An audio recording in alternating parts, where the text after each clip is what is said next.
Vamos a dar tiempo al doctor Luis Figueroa. Él nos va a hablar acerca de retos de laboratorio clínico rumbo a la Big Data. El doctor Luis Figueroa es fundador de la medicina del laboratorio. Es presidente de la Asociación Médica Peruana de Patología Clínica. Es presidente de la Asociación Latinoamericana de Patología Clínica 2023-2024, ALAPAC. Doctor Luis, su tiempo. Muchas gracias. Muchísimas gracias a los organizadores de este evento. En realidad para mí es un honor dirigirme a toda la comunidad que está participando de este evento, que se transmite también en streaming en otras redes sociales. Y vamos a abordar un tema bastante complejo, bastante amplio en realidad. Espero que disfruten de esta presentación. El propósito es entender un poco más sobre cómo estamos en realidad en temas de inteligencia artificial, cómo vamos como región, como país, y entender un poco la importancia de conocer algunas cosas que ya tienen que ser parte del ADN de los profesionales del laboratorio. Entonces vamos a comenzar con la conferencia. Agradezco en realidad a los organizadores del evento, Tenla, por esta oportunidad y con todos los profesionales que estamos en este momento. Entonces el tema que me ha tocado es ver sobre los desafíos de los laboratorios clínicos para alcanzar este tema de la Big Data, que ya muy bien Raiza lo explicó, los detalles de todo esto, y vamos a comenzar con este breve vídeo. Bueno, no tengo conflictos de intereses en relación al tema. Bueno, por fin hemos podido llegar a un diagnóstico y me temo que no son buenas noticias. Hemos confirmado su tumor cerebral. ¿Pero cómo es que han tardado tanto? Bueno, lo cierto es que los radiólogos que han visto su caso no se ponían de acuerdo, pero tenemos un nuevo software basado en Machine Learning e inteligencia artificial que a partir de miles de casos como el suyo es capaz de asesorarnos con un diagnóstico. ¿De verdad? ¿Y ahora qué? ¿Qué pasa? ¿Que los doctores no son capaces de llegar ellos mismos a un diagnóstico? La verdad, no sé si debería haber mencionado al paciente el software de inteligencia artificial. No sé si puedo negarme a que me diagnostique una máquina. Espero que no me pregunte cómo ha llegado la inteligencia artificial al diagnóstico, porque no sabría ni qué decirle. Esto no le va a gustar al comité de ética. La verdad, se me hace difícil pensar que mi vida depende de la decisión de una máquina. Aunque el ejemplo que acabamos de poner pueda parecer negativo, hoy en día existen múltiples aplicaciones positivas de la inteligencia artificial en medicina. Una de ellas, precisamente, es la asistencia a la telecirugía robotizada. Y otra aplicación muy interesante de la inteligencia artificial en el ámbito sanitario es la extracción automática de información a partir de los informes médicos generados por los doctores. A pesar de tener miles, a veces millones de datos médicos, una cosa es extraer patrones de los mismos usando técnicas de Machine Learning. Y otra cosa es extraer el conocimiento para que los médicos lo puedan utilizar en tomas de decisiones reales. La distancia entre ambas cosas es a veces enorme, y eso puede ser una gran dificultad para que los médicos utilicen en su práctica habitual técnicas de Machine Learning y de inteligencia artificial.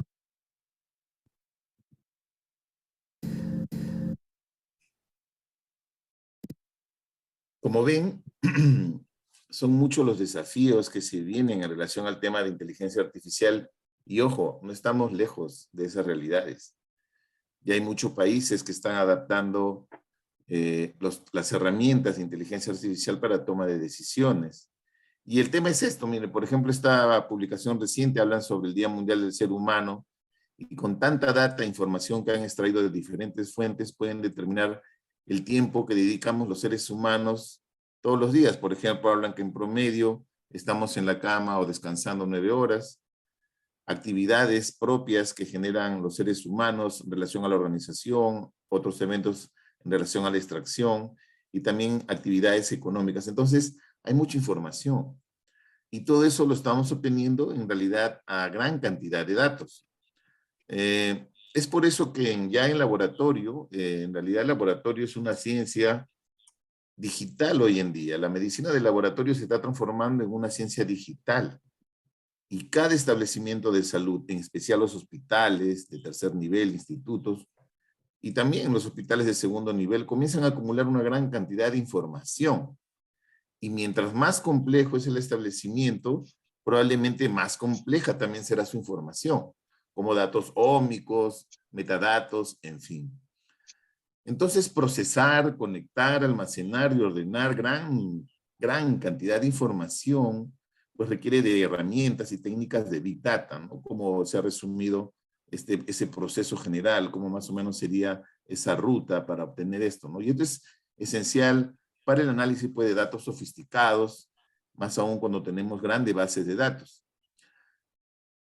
Para que los datos de la medicina de laboratorio en sí se puedan utilizar de la mejor forma, pues necesitamos que sean localizables, que sean accesibles, que sean interoperables y que sean reutilizables.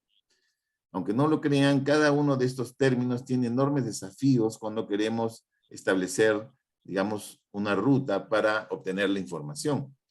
Los laboratorios ya están teniendo una nueva transformación y son impulsores positivos en la administración diagnóstica, en los avances de las pruebas moleculares genotípicas y la tecnología. Se dice que las ciencias de medicina de laboratorio, de patología clínica en nuestro país y la región están adelante de la clínica.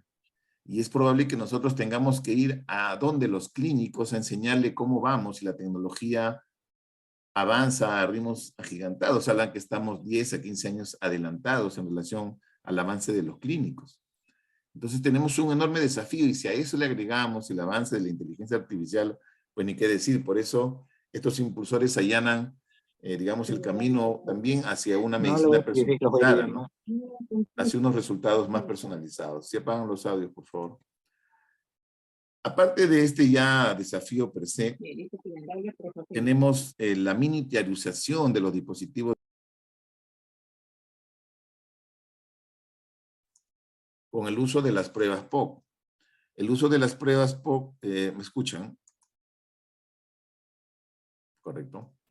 El uso de las pruebas POC está incrementándose en estos últimos años, ¿no? Cada vez se hacen más cercanas al paciente y ver cómo estas se articulan también para la administración de las pruebas, pues son esenciales. Como dije, toda esta gran información en los laboratorios clínicos se vuelve en una mina de oro, literalmente, que va a servir, pues, para que podamos implementar herramientas de inteligencia artificial para el mejor uso de las mismas. Es así que hoy en día también los sistemas de información de laboratorio, los software que utilizamos en laboratorio sirven también para este fin, ¿no? Hemos visto, por ejemplo, una utilidad, digamos, de un LIS de una manera básica, pero ya la migración hacia LIS más robustos con middleware o cosas que van a permitir extraer datos, inclusive análisis predictivos, es lo que se viene. Inclusive, hoy en día, obtener gran información ha permitido también generar grandes investigaciones a raíz de que ya la información está automatizada e informatizada. Plevani, en una publicación, digamos, reciente, comienza a redescubrir o a replantear este ciclo brain to brain o este ciclo establecido ya por Lambert hace muchísimos años.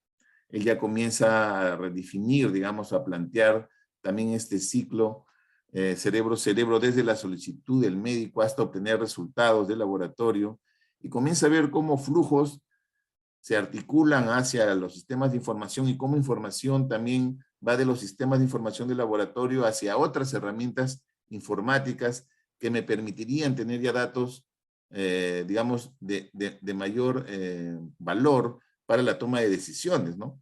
Por ejemplo, herramientas ya de inteligencia artificial, para pruebas reflejas, temas de control de calidad, para evaluar control de calidad externo, para ver temas relacionadas ya a la proteómica, la metabolómica, temas genéticos, en fin, la manera como estamos visualizando hoy en día con la información de laboratorio y la tecnología pues está cambiando. Hay muchas publicaciones que están acercando hacia cómo debemos usar la Big Data en medicina de laboratorio y hay varias publicaciones inclusive de la Asociación Americana de Química Clínica. Esta también es una reciente que han publicado hacia dónde vamos, la nueva dirección de la medicina del laboratorio en relación al uso de inteligencia artificial y justo en esta imagen vemos pues, cómo se utilizan los datos estructurados o datos no estructurados para obtener información que mediante herramientas de inteligencia artificial como Machine Learning o de repente tener estrategias un poco más avanzadas, pero tenían tener información, ¿no? El deep learning también ya se está incorporando de una manera mucho más compleja. Ejemplos clásicos, por ejemplo, de herramientas que se utilizan para la hematología, para ver la morfología, se han comparado entre las herramientas de inteligencia artificial y observadores humanos y se ve que la correlación es bastante alta, por ejemplo, en varias metodologías. Es así que las competencias y habilidades de los expertos de medicina en laboratorio, pues por su misma formación, por sus habilidades duras, nosotros no tenemos quizás todo este background de la informática, de la teoría matemática, de conocer programación, de conocer herramientas de este tipo. Entonces, tenemos dos opciones. Una es comenzar a entender un poco más lo que se viene, tratando de incorporar conceptos, definiciones, y también tenemos que entender que dentro del equipo que actualmente existe, interdisciplinario, multidisciplinario, transdisciplinario en cada laboratorio, incorporar a estos profesionales. Ese es un gran desafío porque la inteligencia artificial viene. De lo contrario, como muy bien dice aquí también Plevani, vamos a tener un escenario lleno de tecnología, pero que al final va a tener poca utilidad tanto para el laboratorio como para el paciente. Y es así donde comenzamos a incorporar algunos conceptos que tenemos que tener claro. Afortunadamente, ya revisando la publicación, veo que el Perú ya es parte del protocolo HL7 mundial. Recién esto tiene una publicación hace 3 meses. Este protocolo que se abren capítulos por países. Acá está el que actualmente es presidente nacional, Steve Canto Rondón. Permite, pues, impulsar la correcta utilización de la interoperabilidad en salud a través de estándares internacionales. La idea, acuérdense, que es estandarizar, que todos hablen la misma forma. Acuérdense que hace muchísimos años las normas ISO existieron justo por objetivos de estandarización. Y el primer comité que se creó fue justo para evaluar el tamaño de una tuerca. Estamos hablando en la década de los 40. Y hoy en día seguimos avanzando y el objetivo es estandarizar. La mayoría de las normas ISO obviamente tienen esa finalidad. Pero no solamente es ya ver temas del protocolo HL7 como país, sino entender que los laboratorios clínicos trabajan con este lenguaje, que es el lenguaje LOIN.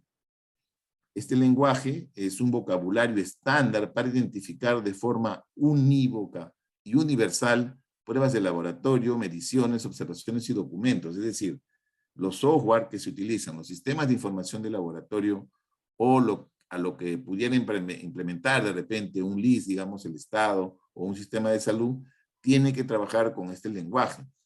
Ya inclusive la última versión ha sido liberada para febrero y esto se va actualizando y básicamente incorporan códigos para todas las pruebas de laboratorio. Esto también articula obviamente con los códigos CPT que utilizamos con el Perú, con los códigos CPMS, ¿no? En adición a este tema también vienen los conceptos de SNUMED. SNUMED es otro tipo de lenguaje que es la terminología clínica integral, multilingüe y codificada, dice de mayor amplitud, precisión e importancia desarrollada en el mundo básicamente para el sector de salud. Es decir, los software también que utilizamos deberían estar armonizados con el lenguaje de SNUMED para que puedan compartirse a nivel de los establecimientos. Y ojo, todo eso son desafíos. Según este autor, en el año 2018 menciona que la inteligencia artificial es la capacidad de las máquinas para usar algoritmos, aprender de los datos y utilizar lo aprendido en la toma de decisiones tal y como lo haría un ser humano. Una definición bastante ambiciosa. Y veamos, a nivel mundial, hay una publicación muy interesante, la pueden descargar, tiene imágenes e información bastante valiosa. Dice que los países con un mayor número de iniciativas relacionadas a inteligencia artificial son Estados Unidos, el Reino Unido y Australia, ¿no? Es decir, entendemos que los países de altos ingresos son los que están promoviendo la mayor cantidad de iniciativas. Sin embargo, en América Latina estamos así como ven, hay países que están en blanco, hay países que ya tienen la presencia de algunos proyectos. En líneas generales, la convergencia con tecnología 5G, la computación en la nube, ¿no? La ciberseguridad, forman parte ya de lo que se conoce como la Revolución 4.0. Y la idea es resolver problemas complejos de la humanidad, como temas relacionados al clima y medio ambiente, agricultura, biología, comunicación, marketing, construcción robótica y la salud, definitivamente. Ver cómo incorporar estas tecnologías para el tema sanitario. A nivel de la adopción de la inteligencia artificial por industria y función de uso en el año 2020, en esta publicación, vemos, por ejemplo, que la fabricación para el tema de salud y farmacia tiene un 12%, marketing 16% y desarrollo de productos un 15%, digamos como los sectores en los cuales más se apunta las iniciativas relacionadas por las industrias en salud y farmacia para inteligencia artificial en esta encuesta, ¿no? Hay otros sectores industriales también y se ven diferentes variables a las cuales apuntan.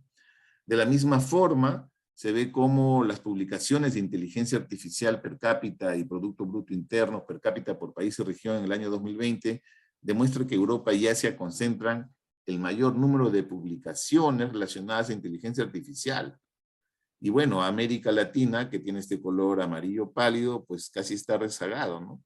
Con pocas publicaciones, por acá Colombia, Ecuador, Chile, y bueno, no vemos a nuestro país, pero está en este bloque, obviamente en un número quizás todavía bajo de publicaciones, y esto fue para el año 2020. Singapur, China, Suiza, Luxemburgo destacan dentro de todo el bloque. De la misma forma, en este análisis muy interesante, comienza a evaluar hacia dónde están avanzando los países en la región. Y si vemos nuestro país, actualmente existe una estrategia, sí. ¿Existen principales documentos creados por los gobiernos? Sí. Hay un plan de gobierno digital hasta el 2023 y ya está abierta una estrategia nacional de datos abiertos gubernamentales del Perú. ¿Existe una estrategia en desarrollo? Está en curso. Y bueno, probablemente todo esto aterriza en la estrategia nacional de inteligencia artificial, como parte de inteligencia artificial y acá transformación digital. Y bueno, acá están los documentos. Esto ha sido publicado, esto ya pueden accederlo, están publicados inclusive el Consejo de Ministros, PCM, en el año 2018, aquí está el enlace. Después puedo proveer la información a los organizadores para los que estén interesados se la puedan remitir. En el año 2018 también se publica, acá está el detalle en el peruano de lo que ya avanzó el Perú en relación a esta iniciativa. Y también ya se ha establecido una estrategia nacional de inteligencia artificial hasta el 2026. Hay un documento de trabajo para participación de la ciudadanía. En ellos también mencionan que el porcentaje de publicaciones relacionadas a inteligencia artificial en una revisión de Scopus, ¿no? Por sector, vemos que hay un 12% en la contribución de publicaciones del área médica, ¿no? Liderando en este caso ciencias de la computación, bueno, ingeniería y medicina, con un 12% a diciembre del 2020. Los ejes estratégicos establecidos en esta norma son la formación y atracción de talento. Vamos a entender que definitivamente las habilidades duras de estos profesionales que se pueden incorporar a los grupos de trabajo, pues es diferente.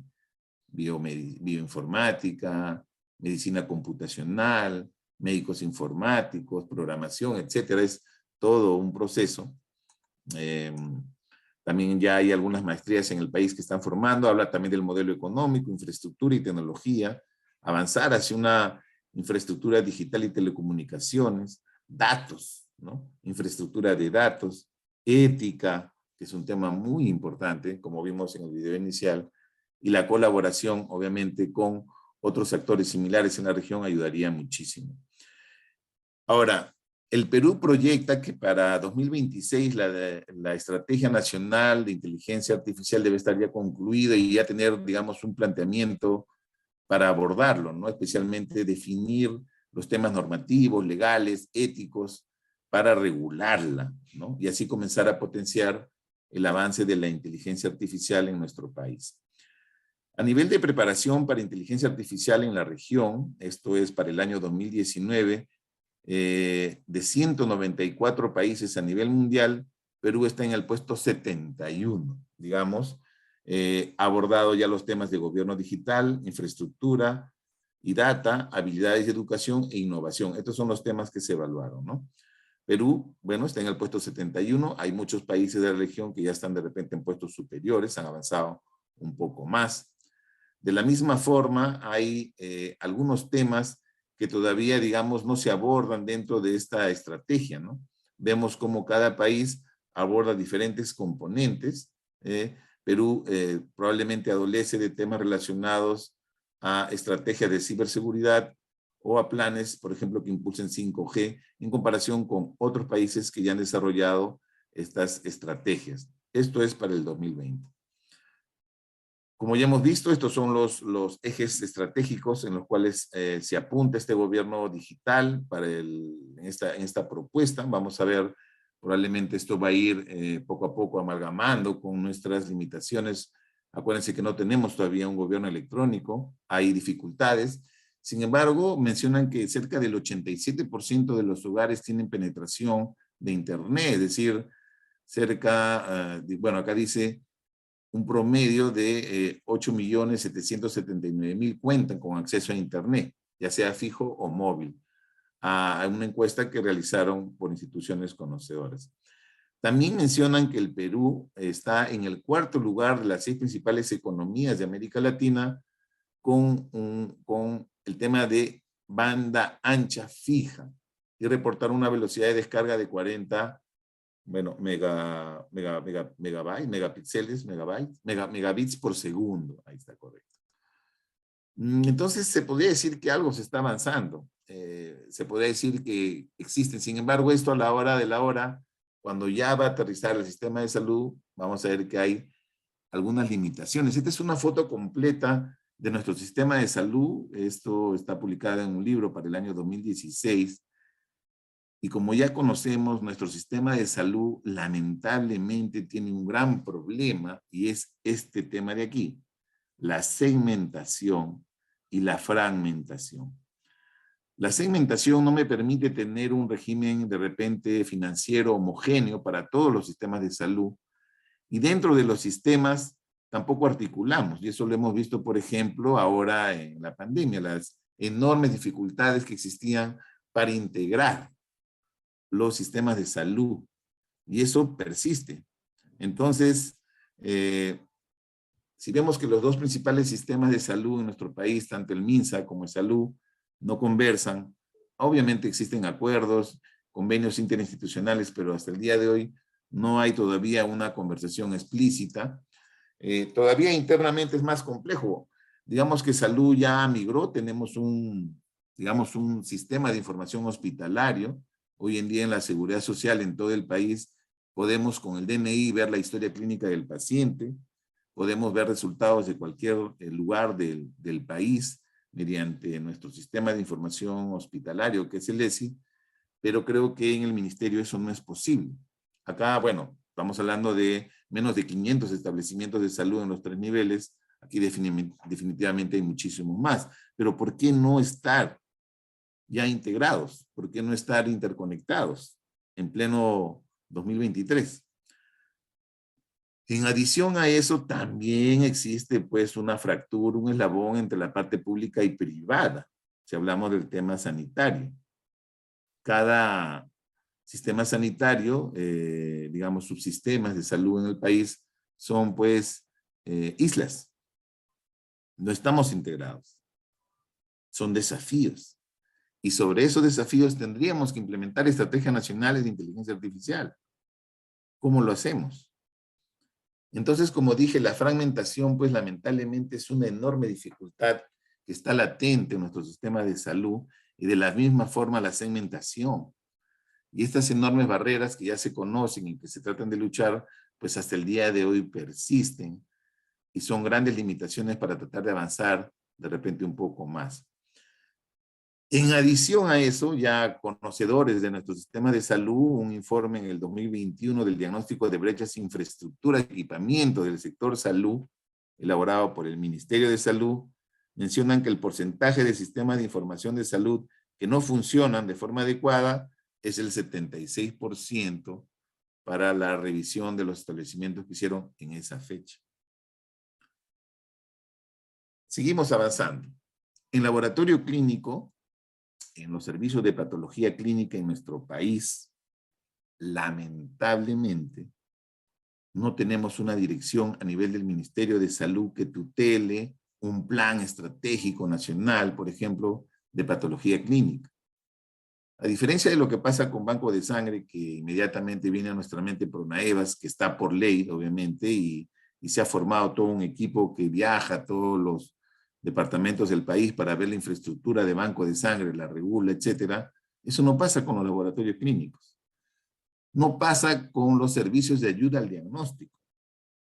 Laboratorio clínico o patología clínica, imagenología, anatomía patológica, que son servicios fundamentales para tomar decisiones y diagnóstico en los sistemas de salud, no tienen una dirección a nivel del Ministerio de Salud. No hay un plan nacional que vea nuestra situación. Los laboratorios no tenemos un plan nacional de acreditación, por ejemplo, en relación a los temas de implementar sistemas de gestión de la calidad, que era lo que explicaba al inicio Dayana. Tenemos un problema serio en relación a este tema. ¿Qué hacer? ¿Qué hacer para cambiar esta realidad? ¿Cuántos laboratorios clínicos hay en el Perú? Y así vamos a encontrar un sinnúmero de preguntas sin respuestas hasta el día de hoy. En la Seguridad Social, afortunadamente, a nivel de la gerencia de prestaciones, tenemos una sugerencia de ayuda al diagnóstico, es decir, sí existe un ente en el cual yo pueda ir y hablar o hacer visible un problema. Y como vemos en esta estadística acumulada desde el año 2005 hasta el 2021, el crecimiento de las pruebas de laboratorio se ha ido dando, llegando a 63 millones, por ejemplo, el 2019. Por la pandemia, obviamente hubo un retroceso, hoy en día quizás ya estaremos llegando a los 70 o 75 millones. Entonces hay un crecimiento. Y si hay un crecimiento de demanda, hay un crecimiento de la información. Y ahí llegamos otra vez al mismo tema, los sistemas de información de laboratorio. En la Seguridad Social, los sistemas de información de laboratorio se configuran en base a los mecanismos de compra que se establecen por sesión de uso, y un laboratorio clínico puede tener 1, 2, 3, 4 sistemas de información de laboratorio. ¿Por qué no tener un sistema de información a nivel de todo el de salud social, por ejemplo, o a nivel nacional? Existen empresas, en definitiva, que son robustos y que pudiera garantizar de repente solo con la compra de licencias, o hacer uno in-house. Pero sería fabuloso, y así cualquier empresa simplemente tendría que interfazarse a este sistema de información, y a nivel nacional podríamos tener mucho más información. Hoy en día igual todo ingresa al sistema de información hospitalario, que es el ESI, y la data ahí está. Pero sería valioso contar de repente con un list a nivel nacional. Entonces, para ya comenzar a aterrizar un poco, tenemos que entender que quizás hoy día los laboratorios tienen una brecha en definitiva, pero hay una fuerza laboral, a diferencia de otros países de primer mundo que están teniendo un impacto negativo porque ya no hay profesionales que trabajen en los laboratorios. En el Perú existe la fuerza, pero no existe la fuerza laboral que me permita analizar la data. Es decir, ingenieros informáticos, médicos informáticos, gente que conozca de medicina computacional, gente que permita saber implementar, digamos, todo este tema. Y esto debería partir desde el sistema o el subsistema de salud para tratar de implementarlo a nivel nacional con la información que ya existe. Tenemos tanta información, y ¿por qué no ir hacia modelos predictivos? Es decir, ¿por qué no tenerle la información ya de manera proactiva? Los datos están. Los datos se están generando a nivel nacional en todos los sistemas de salud segundo a segundo. Ahorita se acaban de liberar muchos resultados, por ejemplo. Existe la información, pero no se está usando. Entonces, si tuviéramos ya, por ejemplo, un área determinada en nuestros sistemas de salud que analice toda esta información, me permitiría, por decirles un ejemplo, con un solo botón obtener cuántos pacientes tienen una hemoglobina glicosilada mayor a 9. Inmediatamente tomaría alguna acción, porque ese paciente, si no va a controlar su diabetes, va a terminar en una emergencia. En este momento podría determinar diferentes variables, diferentes pruebas de laboratorio y sus resultados para tomar decisiones. Prevenir la enfermedad renal crónica, prevenir la diabetes, prevenir la dislipidemia, las enfermedades cardiovasculares, que son las que generan mayor carga de enfermedad. Con un clic podría saber cuántos pacientes tengo en este momento diagnosticados por cáncer por anatomía patológica. ¿Cuántas mujeres en este momento tienen BRAF 4 o 5 por mamografía? Con un clic. ¿Cuándo llegaremos a tener esa información mediante un análisis predictivo? No lo sabemos.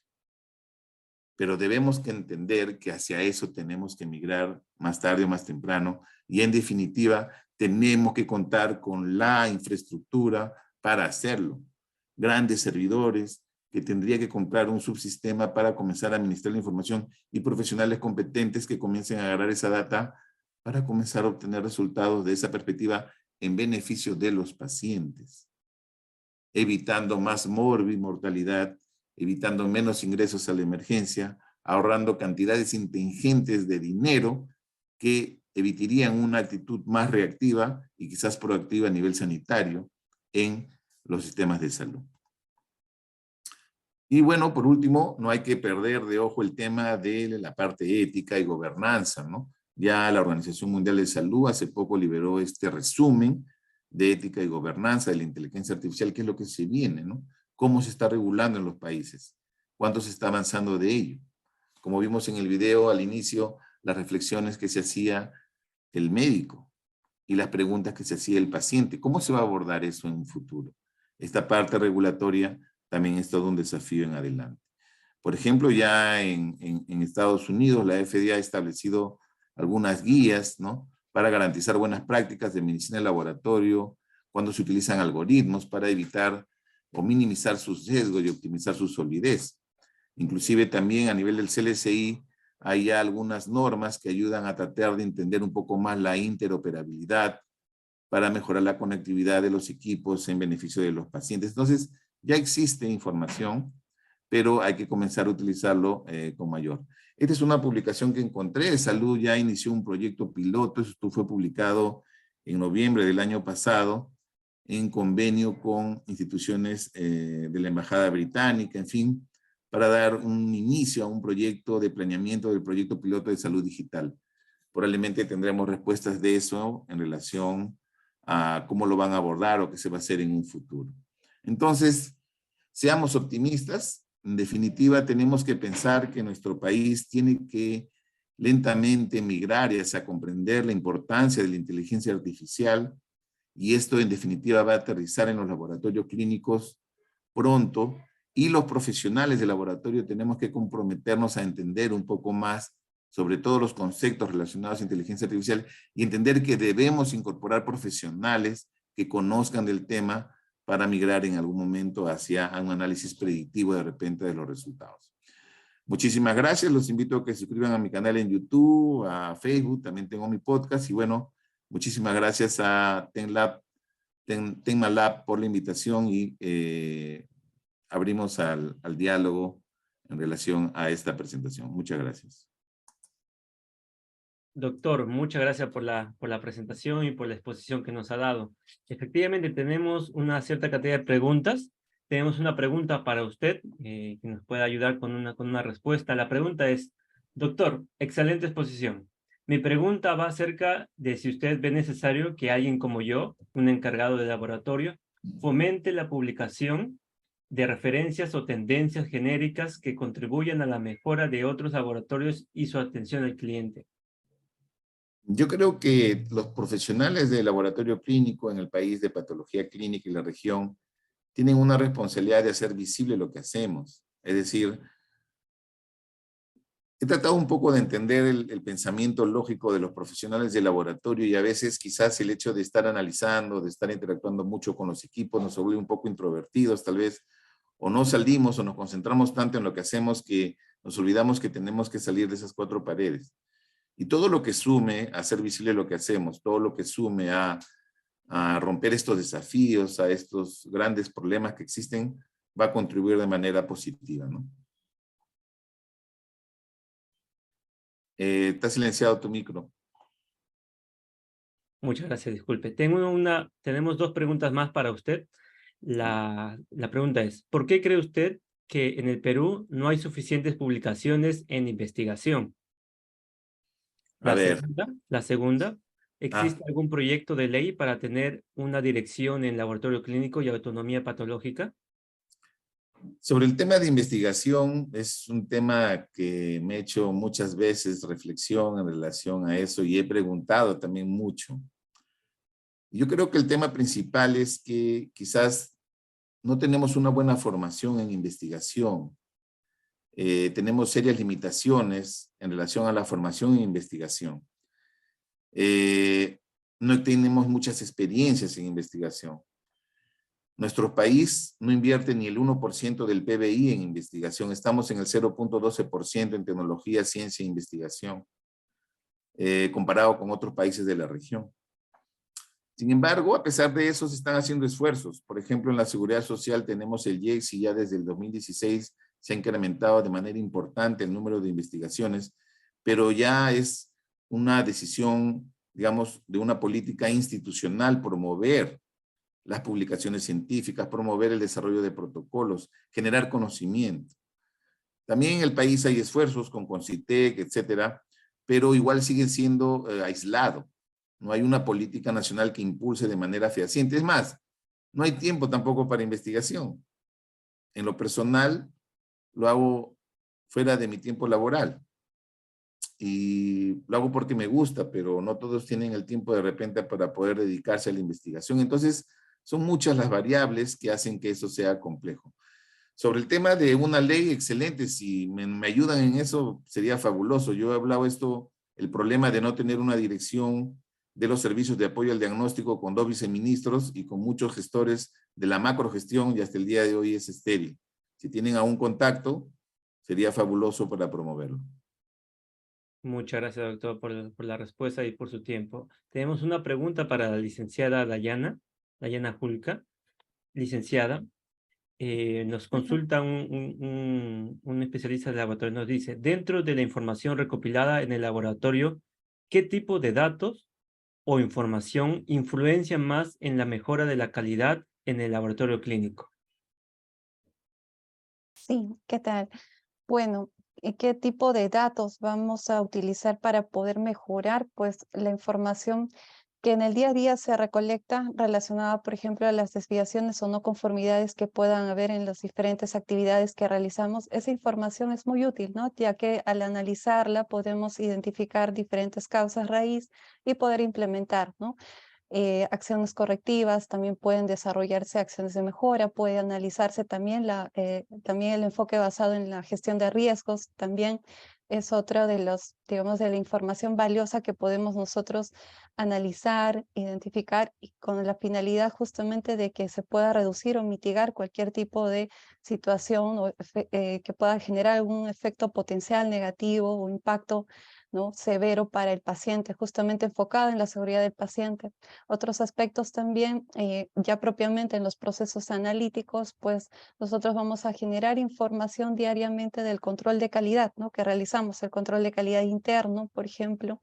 Esta información también nos permite analizar tendencias y con ello poder implementar algunas mejoras dentro de nuestros procesos operativos principales, ¿no? En realidad, pues hay muchísima información que podemos nosotros emplear a nuestro favor para poder implementar diferentes oportunidades de mejora.